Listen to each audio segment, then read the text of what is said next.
A'udzu billahi minasyaitonir rajim. Bismillahirrahmanirrahim. Assalamualaikum warahmatullahi wabarakatuh. Alhamdulillah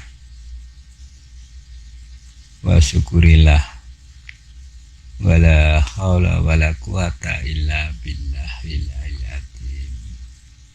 wa awalu wa akhiru wa tuhiru wa batinu wa wa ala kulli syai'in qadir.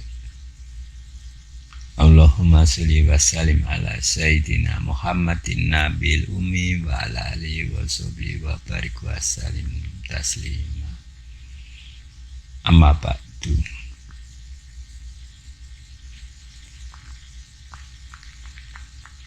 Mengenal aku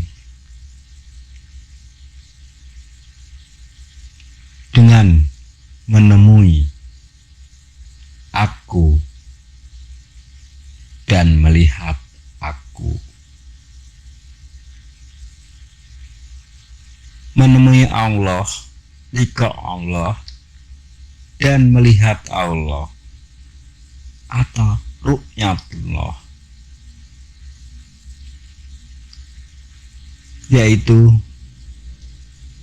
barang siapa yang mengharapkan menemui Tuhannya,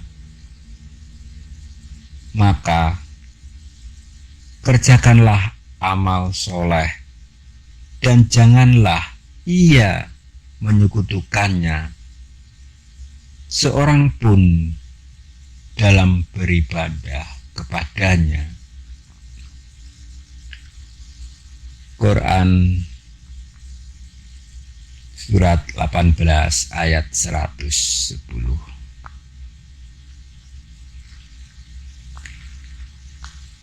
Pada ayat tersebut dijelaskan tentang amal soleh. Mungkin kita bertanya dalam hati, apa yang dimaksud dengan amal yang soleh itu? Kata amal memiliki arti suatu perbuatan atau metode atau cara, sedangkan istilah soleh yang seakar dengan kata salah dan sholat mempunyai makna hubungan atau pengantar. Jadi istilah amal soleh mempunyai arti suatu perbuatan atau metode yang dapat menghantarkan seseorang kepada pengalaman liqa Allah. Amal soleh pada hakikatnya adalah amal atau perbuatan atau metode yang telah dicontohkan oleh para utusan Allah, yaitu Rasulullah, dalam usahanya untuk mengadakan pertemuan dengan Tuhannya. Dan yang harus diingat adalah jumlah para rasul dan para nabi yang diutus oleh Allah adalah sangatlah banyak, dan tidaklah mungkin semua itu diutus hanya pada satu daerah tertentu saja. Allah telah menurunkan para utusannya ke seluruh penjuru dunia, dan tidak tertutup kemungkinan adalah Allah juga pernah menurunkan utusannya sampai negeri Cina atau Hindustan, sehingga Rasulullah SAW memerintahkan umat Islam pada waktu itu untuk belajar ilmu di negeri itu.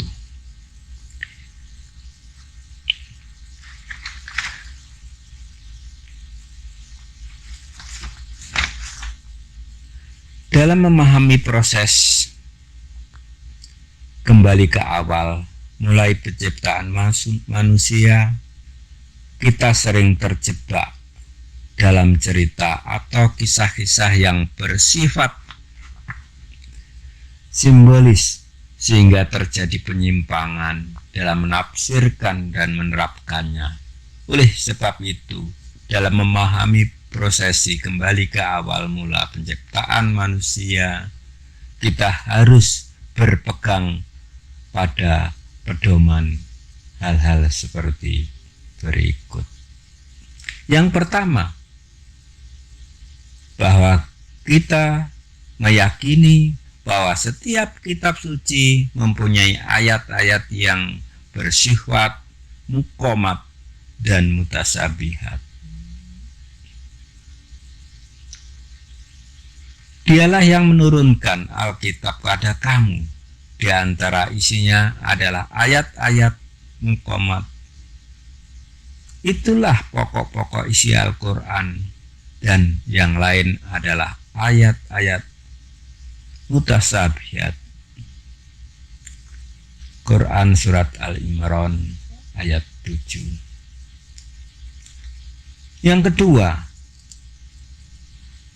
kita memahami setiap ayat yang mengisahkan tentang proses kembali ke awal mula penciptaan manusia selalu mengandung pengertian yang berpasangan lahir maupun batin, serta mengandung banyak perumpamaan atau misal. Dan kami menciptakan segala sesuatu berpasangan, supaya kamu mendapatkan suatu pembelajaran. Quran Surat Ad-Dariyat ayat 49.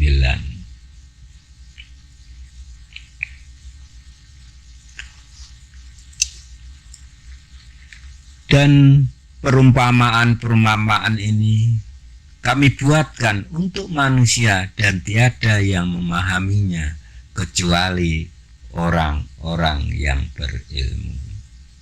Quran Surat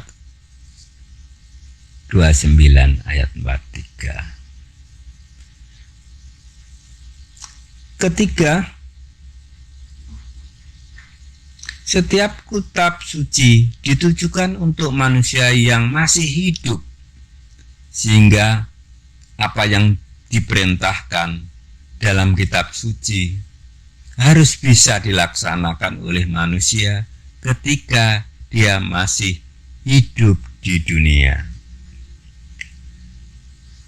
Berdasarkan 3 pedoman tersebut, kita akan coba untuk membahas ayat-ayat yang menjelaskan untuk metode menemui dan melihat Allah. Dalam surat Al-Kahfi ayat 110 telah dijelaskan bahwa apabila seorang manusia ingin berjumpa dengan Allah selagi masih hidup di dunia, maka ia harus melakukan amal soleh. Kata amal soleh mempunyai arti perbuatan, metode, cara, atau laku. Sedangkan kita, kata soleh mempunyai arti hubungan, sambungan, atau antaran. Jadi pengertian amal soleh adalah suatu perbuatan atau metode yang dapat mengantarkan atau menghubungkan kita kepada pengalaman bertemu dan melihat Allah.